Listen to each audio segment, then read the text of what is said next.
В Центре татарской культуры города Тюмени двери для гостей открыты в любое время года. Но сегодня здесь ажиотаж. Единственное учреждение культуры в городе, где ведутся национальные кружки, открывает новый сезон. Приглашают жителей разных возрастов. Рамиля Юмашева пришла записать на занятия сына Амира. Ему 3 года. Решили с мужем, что воспитание в национальных традициях для будущего ребенка очень важно. Я татарка, муж татарин, и ребенок татарин должен с детства приобщаться, чтобы он знал свою культуру, свою нацию, чтобы не было, что он... Я не знаю, я не понимаю. Рамиля записала в студию народных танцев сына и сама решила посетить курсы родного языка.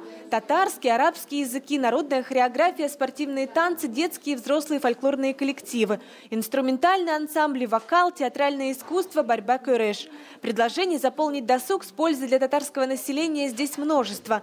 Тем более, что для детей посещение кружков бесплатное. Дети, которых я набрала в группу Байрам, они, скажем так, не владели родным языком, они не знали, и, можно сказать, для них он был как иностранный язык. И первый год обучения был очень таким интересным и забавным, когда дети не понимали, о чем они поют. Они пели с очень большим акцентом.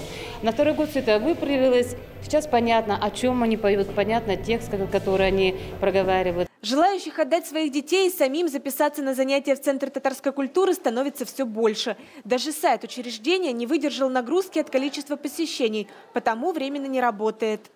На сегодняшний день как раз настал тот момент, когда Центр татарской культуры уже знают, не только в городе Тюмени, очень знают хорошо и на юге Тюменской области, в регионе, и в России.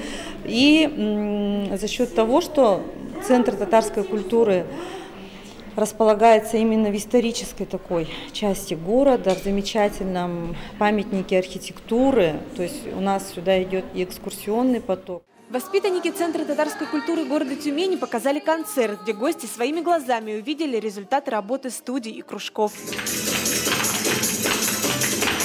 София Хайруллина, Рамиль Нигматуллин, ТНВ, Тюмень.